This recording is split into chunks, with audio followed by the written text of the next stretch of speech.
you seem like a pretty like motivated person and stuff like that. Oh, but I'm going to ask you the question anyway. Yes. Like, are there particular things that you do to stay motivated in what you're doing?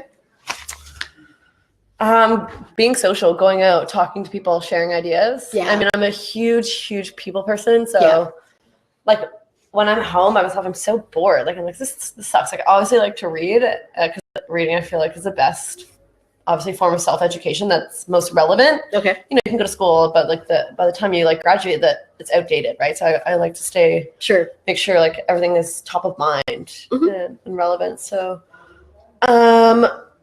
wait, what was the question? Is there anything that what being gets you social, motivated, and volunteering as well, and hanging out with animals. And animals. You have a couple of dogs? I have a dog, but she's not in Toronto, and then a cat. Okay. A ginger cat.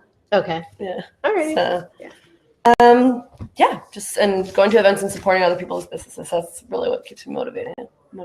Okay. Sounds good. And so people who are interested in becoming an entrepreneur, you know, it's certainly a lot of work. What after kind of taking on this project, like what would you recommend to people who are thinking about starting their own business? I would think before you have to test it out. Sure. So with my company, I took an entire year just like having all these beta testers, you know, working completely for free, and obviously having other forms of income while you're doing this. But you have to make sure that you have a minimum viable product. You can have an idea that you think is going to work, but you have to make sure other people like that it works for other people too. Sure. Because I like Gary Vaynerchuk says, like ideas are shit, right? You have to like really do it. Yeah. You have to take action. And, sure, absolutely. And this takes time, and it's not going to be instant. It's not, if you're doing it just to get in and get out, then you're in it for the wrong reason. It really has to be doing what you love. Sure. And that's, for me, it's capturing moments and sharing moments and seeing that. Right. Okay. All right, cool. Let me see. And so I guess at what point do you know you're ready to leave that 9 to 5 and jump into the business full time?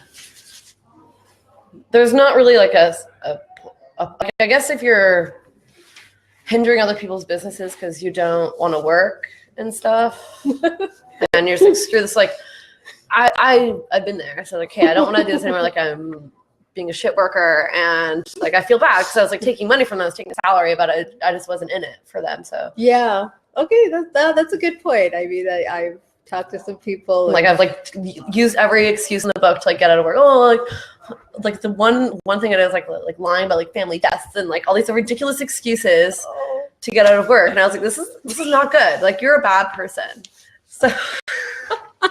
So your grandmother can't die 3 times. I know. Not in the same And then my parents year. came to visit me at that same job that day, and they're like, "Oh, Miss O'Brien, we're so sorry." And they're like, "What are you talking about?" I felt bad. And then like my grandma did pass away, and I was like, "Oh my god, I'm so bad." Like, anyway, so. Yeah. If you're at that point where you want to be creative, but it takes dedication and no, but I think that's a good point. When you're working more for yourself than the person who's employing you, and you're getting, I guess, those indicators. You have a minimal viable product, the MVP, that's letting you know, okay, this is a good idea and it's worthwhile. Then yeah, for sure. So that's definitely important. Yeah, you just have to do it. Yeah. And because there's like 2 types of people. There's people that want to work for other people. People like safety, and some people don't like change. So like every company needs those people that they're, I'm going to do accounting, that's all I'm going to do. Or I'm going to do coding, that's all I'm going to do. Because I'm getting a salary, and this is what I like. I don't like change. I don't want to forward think. I like doing this. Sure. And this is it. And so you really need those people. Yeah. Like you need like assistants and, customer service people. So if you find out that, or if you find yourself like doing every job in the book and you're like now I want to do my own thing, then that's kind of, I guess, when you know. Right. So yeah. If that makes sense. Was it jack of all trades, master of none? Yeah. As they say. Okay.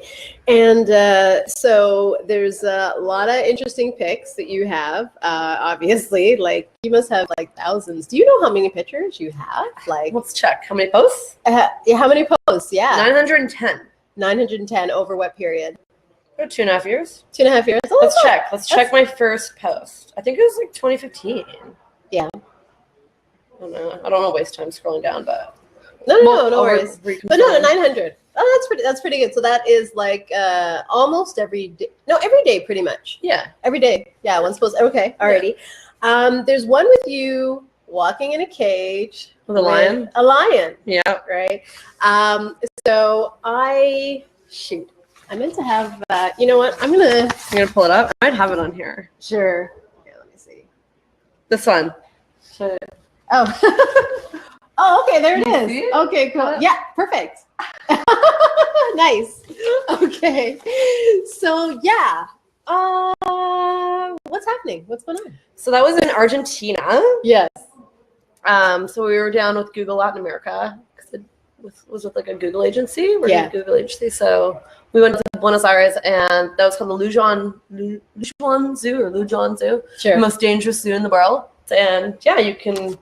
They have like lions and tigers. You can walk with the bears, but the lions are always chilling, like having so much fun. And I know a lot of people would be like, "Oh, zoos are bad," and like they're all drugged up, but they weren't. They're chilling, like they're fine. Okay. And stuff. So yeah, you got to walk. Obviously, like the guy, kind of like you were instructed on how to walk because how do you walk beside a lion? You don't go in front of its face. You like go behind it.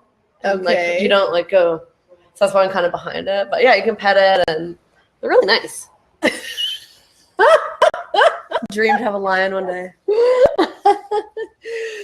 So, let me see. You definitely like adventure. Yes. Not fearless.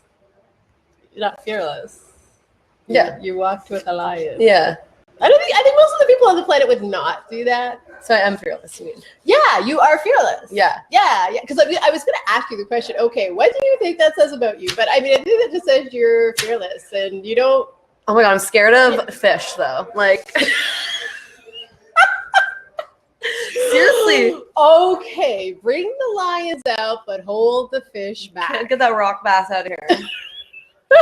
Okay, I don't even pretend to understand that. So rock bass are like little smaller bass, but they're smaller. So I just don't like murky waters. Like I'm not scared of fish in big water. Okay. Or not big water, but like clear water. Right. Because you can see. Well, sure. But like what I don't like about water is like you have that uncertainty because you can't hear. There's a lot of uncertainty in water. Let me tell you. Yeah. I do not like deep sea water at all. When it's dark and you just can't see. I mean, I love watching it on TV, like the Animal Channel and the Nature Channels and stuff. I love that stuff. But I could never like be a diver or anything like that. I would just hyperventilate because it's like, okay, there's something coming. I could just ba-doom, ba-doom, ba-doom. Just it's coming for me. No deep sea diving. Okay. Actually, I do have the link here. Okay. But okay, so we did one quote already, which was very interesting. Thanks for that. Do you have another favorite quote? I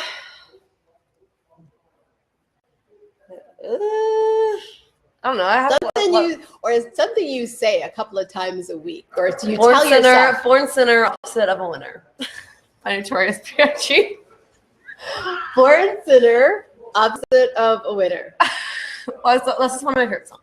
Okay, alrighty. So you tell yourself this. This is part of your self-talk? Yeah. Yeah, so a couple times a week. And what does it make you think of? It just means, like, breaking rules is one thing as an entrepreneur. You just have to disrupt things, and that's okay. Okay. And I was never a winner, like, when I was younger. Like, Right. because I had a bowl cut. Thanks, Mom. You gave me a bowl cut. Scarred me for life.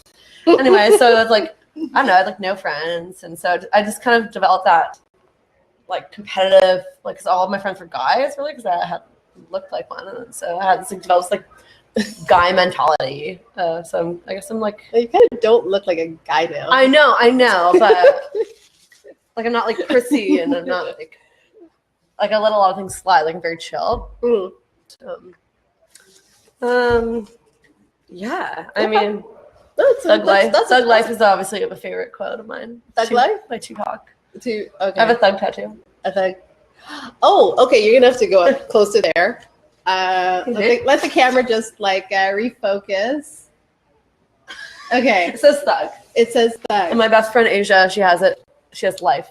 How long does that take to do? It's 15 minutes. 15 minutes. How much does that hurt?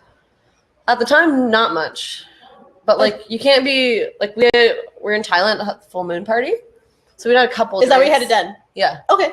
Bamboo. That's why it hasn't faded. So guns, Oh, they yeah, fade more, but it's bamboo, so it hasn't faded. So like they heat at the tip of the bamboo? I think so. And it's like It's blurry, a little blurry memory, but I think I got a tattoo, and I think this is what it says. oh Okay. no, it's a very specific meaning. But yeah. Okay. All right. Cool. All right. So